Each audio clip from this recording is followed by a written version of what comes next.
Diego Pavia and Vandy's offense will finish in the top half of the SEC in total offense in 2025. Book it. You are Locked On Vandy, your daily podcast on the Vanderbilt Commodores, part of the Locked On Podcast Network, your team every day. Welcome into the Locked On Vandy podcast on the Locked On Podcast Network. I'm your host, Corey Burton. On this episode, I'm going to tell you why you should believe and why I believe this Vandy offense will finish in the top half of the SEC in total offense in 2025. The roster has been overhauled. The offensive line has been rebuilt, retooled. This will improve the running game and allow Vandy to put more emphasis on quarterback run, perhaps. This should allow the passing game to be improved, and it will all move through Eli Stowers. And the receivers don't even have to be elite, just good. Just make some catches here and there. Just be productive enough. And then lastly, the Pavia factor, it's a real thing. And then lastly, we're going to wrap up the show by discussing what to take from the midweek loss to Louisville. Is there cause for panic? I'm not sure, but it's there's some things that we need to take away from it, concerning or not concerning, whatever the deal is. But speaking of the deal, thanks for making Locked On Vandy your first listen each and every day. Shout out to the everydayers, the first timers, the part timers, the full timers, the third segment listeners, whoever you are. Thank you. And just want to let you guys know that we are free and available wherever you get your podcasts and on YouTube as a part of the Locked On Podcast Network, your team every day. And today's episode is brought to you by Game Time. Download Game Time app, create an account, and use code LOCKEDONCollege for $20 off your first purchase. So this is interesting because I've been making bold claim after bold claim after bold claim. Right, I made a lot of bold claims on all throughout last off season, talking about Vandy's going to a bowl game. They're going to beat Virginia Tech to open the season. People thought I was crazy. It could happen, right? I think it could. I think it's something that, that was based on what I noticed about the coaching hires that Clark Lea was making, based on some of the portal entries and things like that. Like, I think there was a lot of merit to that. And so, I kind of saw a trend of what this Vanderbilt team could be capable of.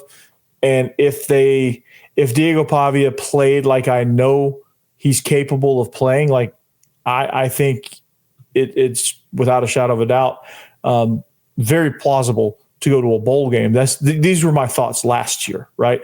Because FanDuel had the win total at 2.5. I thought that was an absolute steal. And I think this year FanDuel still has Vanderbilt at 4.5. So they improved it by 2. They gave him a little bit of credit. So I think that's a steal too. I would take the 4.5. I would take the over on that. So and I think a lot of that's going to be due to the defense, and I'll talk about that on later episodes. We've got plenty of time between now and August, and we've got a little bit of baseball to talk about as well. But for the most part, man, it's all breaking down every little aspect of this football program and me telling you why I think Vandy is going to be good long term. They're going to be competitive long term. So one of the things I think is this, the statistic of total offense, it is very intriguing to me because, a lot of things have to go right in order for your offense to be clicking. And to lead in total offense, I think it's, it's points, it's yards, it's, it's a bunch of, it's different things. Right. And so, again, I think they're going to finish in the upper half, maybe even higher than that. So, I give them credit for top 8. I think they have, easily a top 3 quarterback. I think they have the number 1 tight end in the league. I think he's going to be a first rounder. I said that. Refer back to that episode from last week. I think it was last week's Weekender. So, check out that episode about where I talked about Eli Stowers possibly going in the first round of next year's draft. So here's what I think, and here's why I think they'll finish in the top half of total offense, right? The roster, like I said, has been overhauled and rebuilt, especially on the offensive line with improved depth. Now, I've talked about the depth of the offensive line. I've talked about it a lot, and I think this is something that, Clark Lea, this is one of the observations that it's one of those things you obviously want to build, for in the future, you obviously want to build depth on your roster as best as you can. And, you have to understand where you need to build, and you have to put emphasis on it. And I think some coaches get wrapped up in getting best talent available, just stacking the roster with electric players and things like that. And sometimes the offensive line gets a little bit ignored, and you're left with taking some flyers and things like that with guys in the portal. And it's and the portal era is such a fickle era where, like, you have a guy who you think is in really good standing, is in really good prime position to be a dominant player for you, gets in the portal, and you're like scratching your head like, what? This guy was a starter. He was going to be a starter. It doesn't make any sense. But Clark Lea recognizing where he needs to build and understanding that this is a long-term game. This overhaul is a multi-year overhaul, right? And you can't do anything in this league if your offensive line isn't right. And I think he sacrificed getting a game-breaking receiver, right? And I like the receivers that we got. We just, I just don't know what they bring to the table. I'll talk about that in a little bit. I feel like the running back room is a little thin, but you got to get offensive line. You got to get that. And I think he did a phenomenal job of getting some guys last year. I think he's done an even better job of doing it this year. I mean, he's really placed an emphasis on creating a legitimate two deep with building towards a third row on that depth chart. So this is quite impressive. That emphasis, I think, is going to help them in the long run win football games. And I think they've got enough at the quarterback position with Diego Pavia that I don't think they needed to go get some game-breaking running back. I think Cedric Alexander is going to be your workhorse, and I think they can piece it together if it, of course, if those guys stay healthy, like MK Young and then those guys. So it's going to be interesting to kind of see how this depth shakes out, because they were doing great things offensively last year. But you had some injuries. AJ Newberry goes down. Your running back room is very, very thin, and you were left with kind of Cedric Alexander and some guys that just they were never going to play otherwise, and they were just kind of forced into action. You had an offensive line that once you got past like number 7, it was kind of dicey. Because of lack of experience, you had some developmental guys that were probably not ready to play at that point, and they were pressed into action. And the result that you got was a very inconsistent performance down the stretch. And you would start well in these games, but when your starters got tired, that's where depth took over. The competitiveness, the playing hard, all of that never went away. They, from snap 1 to 000s, they played hard. They played competitive. They gave you everything they had. Unfortunately, everything they had last season wasn't a lot. And I think that's why games started to slip away. Like the South Carolina game slipped away, became a 28-7 game, which I don't think South Carolina is 28-7 better than Vandy. They were that night, but I just don't think they are. The LSU game, I thought Vandy could have went toe-to-toe with LSU. That game slipped away. The Tennessee game, that game slipped away. You got off to a great start, and you got off to an okay start, a pretty good start defensively. Offensively, not so much, but defensively, you got off to a really good start against South Carolina. Offensively, you get off to a really good start against LSU by hitting the first play on a bomb. And then against Tennessee, you score 14 unanswered, one of those being a special teams touchdown. You get off to these really good fast starts, and then you just kind of fizzle because the depth just isn't there. So the emphasis on this offseason was, okay, what do we need to do to ensure that in the second half of those games, we're still just as strong? Well, you got to have rotational guys that can come in and play some quality snaps. And I think they have that now. And some of those developmental guys, they were forged in the fire, and they were thrown into the fire.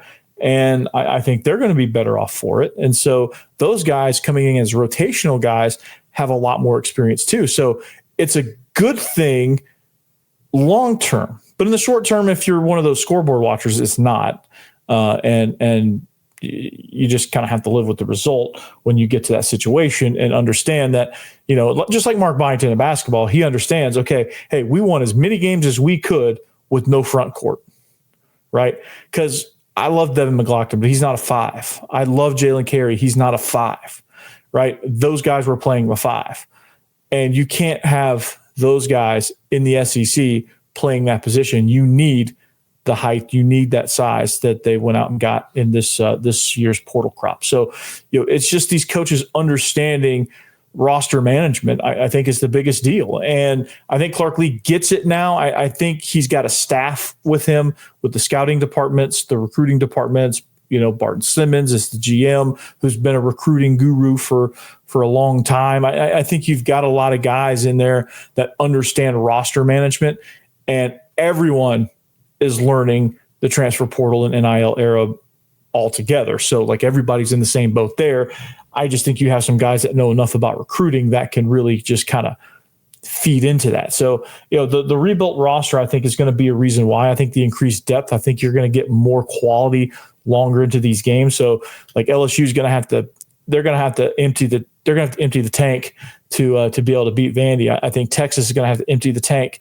I think Tennessee is going to have, they're going to have their hands full with this Vanderbilt team, because it ain't the same Vanderbilt team that you're used to. Like I know they're like, oh, it's little brother, they're coming over. This is not the same team. This mentality is, it's much improved. So this is something that's good to see. This rebuilt roster, this depth, this all of that. I think as competitive as this group is, if they can just last longer, which I think they will now, this is a dangerous combination. And then and I'll talk a little bit more about the run game, but it's going to be potent now, because you're going to have more fresh legs on the offensive line. They're not going to wear down. It's going to be potent. And I think the biggest thing is going to be the emphasis on quarterback run. And you have one of the best running backs that you have. And I'm going to talk about Diego Pavia and Cedric Alexander in the run game. I'm going to talk about that next. Hey, the NBA playoffs is really heating up, and there's nothing like the atmosphere of an NBA playoff game. Every bucket, every defensive stop, every moment feels huge. Just ask the Lakers, right? It's electric in the arena, and with Game Time, you can be a part of it without the stress of last-minute ticket hunting. Game Time makes it fast and easy to get playoff tickets, even when the demand is sky high. Prices on the app actually go down as tip-off gets closer, and their last-minute deals can save you up to 60%. So here's why I use Game Time. I love Game Time, right? And you get last-minute deals. Like you can save 60% off buying last minute for sports, concerts, comedy, theater, all of that. You just flip on the app and see what's going on, and man, you get some great prices. And speaking of prices, the all-in pricing means there's no surprise fees at checkout. What you see is what you pay. And then another very underrated feature that I don't know that gets talked about a lot is the fact that you can see your view from your seats in the app before you purchase. So you can be like, nah, this ain't it. We're going to go to a different section, or like, oh, this is perfect, right? You get to see it. You get to see your view. So which makes it incredible. So take the guesswork out of buying tickets with Game Time. Download the Game Time app, create an account, and use code LOCKEDONCollege for $20 off your first purchase. Terms apply. Again, create an account and redeem code LOCKEDONCOLLEGE for $20 off. Download Game Time today. Last minute tickets, lowest price, guaranteed.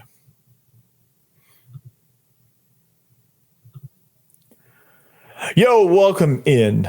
Locked On Vandy on the Locked On Podcast Network. Thanks for making us your first listen each and every day. Speaking of you everydayers, shout out to you. Shout out to the first timers, the part timers, the full timers, the old timers, the young timers, whatever you are. However you get here, however long you stay, thank you for making this show what it is. All right, if you need a second listen, Locked On SEC brings great perspective on the conference as a whole with Chris Gordy, does a phenomenal job. If you need individual perspectives, I know Ole Miss ain't your team, but Stephen Willis does a great job bringing his perspective and his knowledge and just energy to the show. Brandon Olson, Locked On Gators. I never thought in a million years. But if I'm going to listen to a Gator show, it's going to be Brandon Olson. So you should check out the whole lineup of SEC shows. You should look at this schedule right here and just go down the list. Like Chris Marler with Locked On Gamecocks. You have Luke Robinson and Jimmy Stein with Locked On Bama. You have John Miller with Locked On Mizzou. We got a new guy for Texas. I can't quite remember his name. I haven't quite met him yet. Zach Lackerby with Locked On Auburn. Lance Dahl with Locked On Kentucky if he talks football. And, of course, Eric Kane, Locked On Vols. So you should check out all of those shows and just kind of see what the enemy's up to, right? And I'm gonna get the names LSU and Texas. I'm gonna get those shows. We got new hosts for the Texas show, and the LSU guy, I don't really know him that well. So, but it's LSU, does a great job, all that good stuff. So, talking about quarterback run game, talking about how Vandy is going to dominate in total offense, right? And we may not get to this baseball stuff, which is fine, but just to let you know. But the run game, like I said, should be potent, right? I think you're going to get a lot. You have some depth at the running back position. You have a little bit more that you can do. Like you have Cedric Alexander, who's not going to get worn down to a nub. You have AJ Newberry, who's coming back off injury, and thanks to MK Young and thanks to Diego Pavia stepping in as a de facto running back back there and what he does, you're going to get AJ Newberry. He's going to get to slowly reintegrate back into the system. You're going to be able to do a lot of different things within this run game, and you're going to be able to get a lot of pre-snap looks. You're going to be able to get a lot more dynamic of a scheme. I think you're going to be able to get Eli Stowers involved. Like, can you imagine Eli Stowers running a jet sweep? You know who else ran the jet sweep? Brock Bowers as a tight end. All right, he ran the under center jet sweep. Not saying Eli Stowers is Brock Bowers, but he is a potential first round tight end, so he's close, right? And he is an absolute weapon. He's the guy that in the power shovel option game, he's the shovel guy. And you have Alexander as your perimeter guy, and you have also Diego Pavia, who is a potent runner. And now that you have a really good, capable backup that everybody feels good about, you can run Diego Pavia as much as you want. And Diego Pavia has got to be licking his chops as well, because he wants the ball in his hand. And that, like I said, the Pavia factor is a real thing. He wants the ball. If he could carry it 60 times a game, he would. He would go downhill, run quarterback power 60 times a game, and he would throw it up in there just as intense as he would on snap 1 to snap 60. I mean, that's how that guy's wired. He's a little bit crazy, and that's perfect for what Vandy needs. So I think you're going to get a much improved run game. I think you're going to get a fresher offensive line that's going to be able to block those fronts. I think having the strong side, quick side, I think you're going to be able to take advantage of some matchups and things like that. I think you can do some things with outside zone, stretch, some screen stuff with the quick side. I think you could run your gap stuff with your strong side and have your quick guys pulling, things like that. And of course, you could do some counter stuff with GY counter going back towards the quick side, just to kind of give some counter looks. But there's a lot of different things you could do. It's going to be more dynamic of a run game now. It's more established. I think your guys are more comfortable in the strong side, quick side philosophy. I think Diego Pavia, I think you're just going to take the training wheels off of him, because Blaise Berlowitz can come in and run the system. You feel good about that. And so if that's going to be huge. And so this is, and this also, it just opens up things in the pass game too. And I think the pass game will be better, and does not even have to be elite to be able to win. Like, I think you have to just be productive enough in the pass game. And I don't even think you have to take that many vertical shots. I think you do have to take some. I think having that presence or having that threat is good. I don't think you have to go vertical a lot. But I do think, like, to open up the LSU game, that was a really, really good change up to hit Junior Sherrill deep on a shot play to open the game. I think that was a really good, because LSU was loaded up on the run. Really good play call to be able to do that. Same with the Missouri game. You hit Joseph McVay over the top on a post. Really good, really great play call to a really unproven guy. So we know it's going to run through Eli Stowers. We know that's going to happen. And, they're going to try to find ways to get him crossing the field against man coverage, sitting in zones over the ball, running curls, running different things, running wheel routes, running seams, things that will put him in mismatches with safeties, nickel corners, anything that you can do to create those mismatches, I think is going to be great. I think Eli Stowers is going to feast because he's good at contested catches. He's good high pointing the ball. He's good in traffic. He's good at run after the catch. I think he's top in the country in yards after catch. So it's or yards after catch average. And so this is going to be a really fun passing game. So you need Junior Sherrill to be good. You need Trey Richardson to be good. You need Joseph McVay to be dangerous enough to catch a few deep shots. Like, that's what you need. You need Trent Hudson, because I think he's going to be the guy that steps in. Like, you just need him to be good. You don't need him to be elite. It's a bonus if any of those guys are elite. It's a bonus. It's an absolute bonus. But you don't need. I think with the way this offense is built and the things they can do, even with Bryson Coleman, if you go 12 personnel, I think you just need those guys to be good so that your offense can move the ball, because it's going to be about ball control. It's going to be about racking up the yards and racking up the moving the chains and all that stuff, controlling the clock. And so, but none of this, I don't think any of this can happen without the Diego Pavia factor, the Pavia factor. And this Pavia Stowers connection is going to be dynamite, no doubt. But this Pavia factor is a real thing, because when you take all those elements, right? You have a rebuilt offensive line, you have a rebuilt roster with new receivers that unproven, but I think have more dynamic talent than last year's crop of receivers. And you add that to Junior Sherrill, who's the lone incumbent at that position, well, real incumbent. I think some of these freshmen didn't really play a whole lot last year, but they have a chance to step in and kind of get some action there. But you have a lot of that. You have a pass game that is starving to be good. You have a run game that has the potential to be elite. You have all of that built and ready, and you get a guy like Diego Pavia who comes in and he just takes it over, man. He just the Pavia factor, the confidence he injects into this, not only this team, but more specifically this offense. Like, this fan base, I mean, he gets those guys jacked up. I mean, you saw him in the bowl game, like when he was fresh, because he kind of ran out of steam a little bit too last year. And I think some of that was just lack of depth and all that. Everybody kind of ran out of steam. But, I think with this improved roster, I don't think you're going to see that. I think this Pavia factor, when he gets going, when he gets rolling and he gets confident and he just gets in his, it's called turned, right? He gets turned. It's dangerous, man. Like, Georgia Tech can tell you that they don't want to see Diego Pavia. I can tell you Hugh Freeze was pissed when Diego Pavia won his case.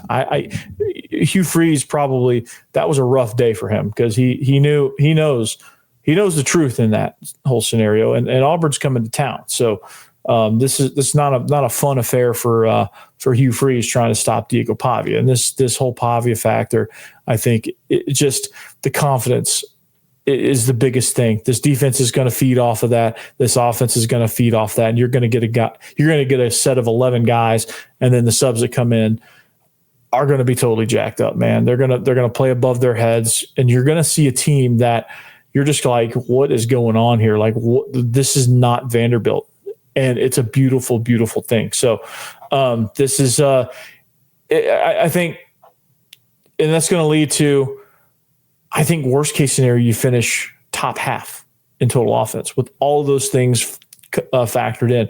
You're going to finish top half in total offense, and it's going to be all centered around the Pavia factor. And I think even if Pavia gets banged up, like, I think even if Berlowitz is pressed into action for any reason, you still have the Pavia factor. Because he's going to be right there with a headset on. He's going to be rooting those guys on, and he's going to be coaching, and he's going to be the motivational leader. So I really like it. But we're going to switch gears to baseball. What is there to take? You lose to Louisville, you have a lackadaisical sixth inning. Is there anything to panic about there? Is there anything we should take away that's concerning with this game? We'll talk about it next. All right. Did you know your Fire Stick, your Fire TV is also an Xbox? Well, you can turn any TV into your gaming and entertainment hub with the Fire TV Stick 4K device. No console required. Just grab your paired controller, subscribe or sign in to Xbox Game Pass Ultimate with EA Play included, and you're ready to play. Dive into hundreds of premium titles from EA Sports College Football 25 to Call of Duty Black Ops 6 and Avowed as easily as you stream your favorite shows. It's gaming made simple, and it's all on your Fire TV.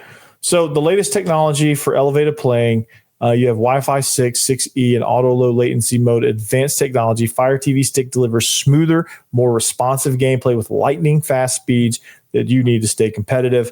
And with 4K streaming, you can watch more than 1.5 million movies and TV episodes from your favorite subscribe services like Netflix, Prime Video, Disney Plus, Max, and more. And you can play high-quality Xbox games at a fraction of the cost of a console. And if you already have a console, a Fire TV Stick 4K device is even more affordable and easier to travel with, allowing you to take your kids' games wherever you plug in. So, like I said, the Xbox thing, if you're a hardcore gamer, is great. The streaming options are absolutely outstanding. If you're kind of somebody who dabbles in a little bit of gaming, but mostly stream, like whatever your experience is, it's going to be good. So you should head on to Amazon.com/Fire TV Locked On to get started. Xbox Game Pass Ultimate subscription and compatible controller is required. Available on select devices, including Fire TV Stick 4K 2nd Gen, Fire TV Stick 4K Max 1st and 2nd Gen, and Fire TV Cube 3rd Gen. So there you go.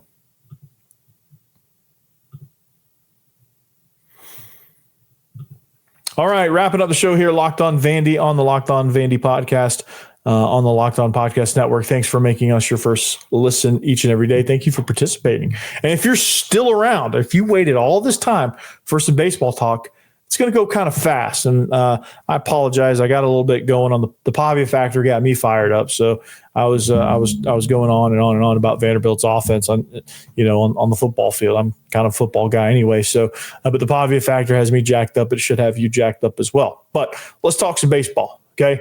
Here's kind of my takeaways from the Louisville game. I think I tried to find the most positive ones because I think people can drown in negative thoughts with any sort of takeaways, any sort of loss. I think people just want to focus on, Brody Johnston booting 2 balls in the 6th inning, and you have kind of a sloppy go at it there for a little bit. But I don't think that's the story. I think he had a couple of freshman moments, and I think he got in a moment that was a little bit too big for him. It's okay. It happens. He's a freshman, right? So I'm not at all worried about that. And I don't think there's really any reason to panic because this guy that's pictured here is an ace. Cody Bowker is competitive. I think he's the ace of diamonds. Connor Fennell is the ace of spades. That's the ultimate. I think in the game of spades, I think that's the ultimate trump card. So I think that the ace of spades, when you have like multiple aces, I think that's the ace, right? So, but what I'm really looking forward to with this baseball program, and also before I go, shout out to the women's golf team, man. They advanced to the NCAA championship, and this is the 4th year in a row. So they're going to be competing for a national title in women's golf. So, congrats to you guys, congrats to you ladies, and good luck. But what I'm excited about with this baseball team is Braden Holcomb, dude. He's becoming a reliable hitter, and I think you're seeing the middle of the lineup become more solidified. I think with Brady Holcomb gaining confidence, I think you have a group that is very reliable now and very confident. So I think the middle of your order is indeed solidified. You have also Riley Nelson, Rustin Rigdon, Brody Johnston, Jacob Humphrey. I think you have some of those guys also hitting in the middle of the lineup. So Holcomb being more confident, getting that work in, getting those reps in, I think that's elevated some of these other guys. And, it's baseball is a streaky sport by nature, but I think this is ultimately a streaky team where, like, if one guy is down, like if one of your key guys is down and not really hitting well that day, I think it's going to be a rough day for everybody. But also, one of my main takeaways is Austin Nye. Austin Nye, the science guy, is going to be, I hope he's majoring in science. I really do, because that would just be perfect. But he's going to be really good down the road, man. And I'm really excited about, what he's bringing to the table. I mean, he is, I think he's got a 2.03 ERA. I don't think that's a fact, but he has been the midweek freaking ace, man. And I think come postseason time, I think, his best work is still ahead of him, of course. But Austin Nye is, he's really kind of come on very, very strong. He had his Tommy John rehab, and then, he kind of eased into the season, and then he's just developed into a really good fourth starter. And so when you get into postseason play, having that fourth starter is very, very important. And if he can learn how to do some long relief type scenarios, I think if you get a pitcher that's just not having a great day, you bring in Austin Nye, maybe he can kind of shut it down and work some innings so that your bullpen is not overworked. But I mean, this guy is absolutely insane, man. His volume is built up. He's gone deeper into games. His command, just his overall stuff is really, really good. But I think the biggest key is trying to find relief help. That's a I think that's a head scratcher for a lot of programs. I think that's tough for a lot of people. But lastly, like, sloppy play was the culprit for the bad sixth inning. It's not overly concerning, but it just errors. You get a freshman doing freshman things in a situation on the road. Like, it just happens. And it's it's not something that you want, and something that in postseason play gets magnified.